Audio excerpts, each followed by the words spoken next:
digamos, diferente, ¿no? Las cooperativas son el futuro, sí. Sobre todo las cooperativas de producción. De hecho, yo soy un gran defensor de la cooperativa de producción.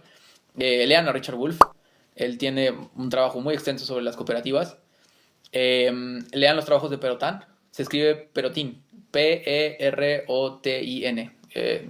Tiene varios trabajos de econometría que muestran que las cooperativas son igual o hasta incluso más productivas que las empresas privadas tradicionales. A pesar de que la cooperativa tiene que pelear contra su propio contexto, ¿no? Porque estás peleando contra multinacionales. Estás peleando contra empresas muy grandes. Y aún así, a pesar de eso, las cooperativas a veces ¿cómo decirlo? Resuelven esos problemas, ¿no? Se las ingenian para poder resolver esos problemas. Pero también yo creo que las cooperativas no pueden... Es que, ¿cómo decirlo? Hay una suerte como de cooperativismo burgués, por llamarlo así, que cree que las cooperativas van a salir por el mero orden espontáneo, ¿no? O sea, es que también caen como en Es la propia influencia del liberalismo en la sociedad. Que no digo que el liberalismo, o sea, que todo el liberalismo esté mal, pero sí creo que hay cosas muy cuestionables como esta idea del individualismo metodológico y el orden espontáneo y demás, y eso evidentemente pues también influye en la izquierda, ¿no? Y hay este cooperativismo burgués que cree que las cooperativas van a salir por arte de magia y que poco a poco van a ir desplazando a las empresas privadas, y pues no. O que creen que las cooperativas deben de ser de 2, 3 trabajadores y todas separadas y trabajando de manera independiente, y pues tampoco, no. De hecho, justo en la tesis de maestría hablo de la cuestión de las redes empresariales. Se podrían crear redes empresariales impresionantes a través de las cooperativas. ¿Sí? De hecho, por ejemplo, bueno, o sea, en una situación ya, digamos, de socialismo o cooperativismo, o como le queramos llamar, o cooperativismo obrero, si le podemos llamar así, podríamos generar, por ejemplo, fábricas de zapatos o no sé, o sea, todo este problema que tienen las pequeñas y medianas empresas se podría resolver bastante bien a través de las cooperativas, pero generando redes empresariales de cooperativas. Porque la red empresarial me refiero a estas empresas que se unen para poder hacerle frente incluso a las empresas más grandes, ¿no? Es una estrategia que suelen utilizar mucho las pymes para poderle hacer frente a las empresas más grandes. Pero claro, implica que esas empresas cooperen, ¿no? Y implica que las cooperativas no trabajen de manera independiente, sino que se pongan de acuerdo, ¿no? Entonces, pues bueno, ¿qué pasó? Dice, sí, claro, es Richard Wolff. Richard Wolff habla más como de la cuestión, digamos, filosófica, política. Richard Wolff es economista, pero él se dedica más como a, por ejemplo, a cuestionar que eso también está en un autor que se llama Robert Dahl. La cuestión está de que la democracia es completamente incompatible con el capitalismo. Aunque suene raro, porque evidentemente el liberalismo y el capitalismo siempre están defendiendo la democracia, justamente bajo este fundamentalismo democrático, ¿no? De que la democracia es la única forma de organizar la sociedad y que la democracia es perfecta. No, evidentemente el capitalismo es incompatible con ciertos tipos de democracia, ¿no? Y lo que dice tanto Richard Wolff como Robert Dahl es que el capitalismo es inherentemente incompatible con la democracia económica. Es decir, cuando tú entras a un trabajo en una empresa privada, tú como empleado o como esclavo asalariado, como lo decía Marx, tú solamente te alquilas durante una cantidad de horas, te vendes durante una cantidad de horas, y durante esas horas simplemente te vas a limitar a acatar órdenes, a resolver problemas, te van a dar una lista de cosas que sí puedes hacer y que no puedes hacer, y tus decisiones ya no son independientes de ti, es decir, ya dependes del patrón, o sea, tú no decides a qué hora comes, a qué hora vas al baño, etcétera, ¿no? Pero dice Richard Wolff y dice Robert Dahl también, básicamente la empresa privada es un régimen totalitario a pequeña escala, ¿no?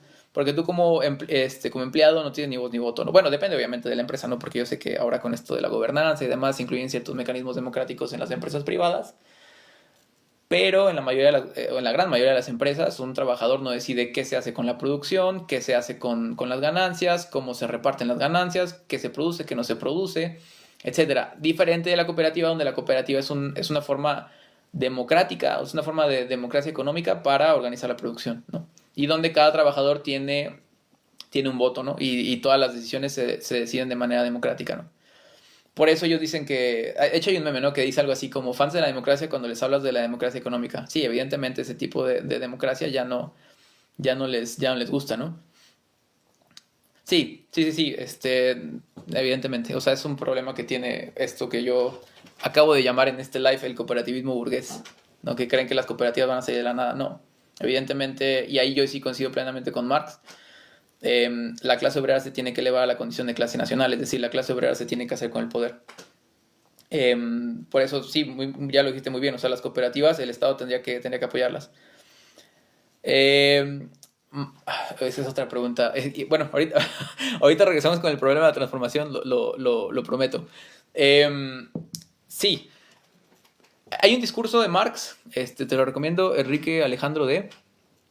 Hay un discurso de Marx que se llama Discurso Inaugural de la Primera Internacional, o sea, básicamente el discurso inaugural de la Primera Internacional. Y es de los pocos textos donde Marx habla de la cooperativa.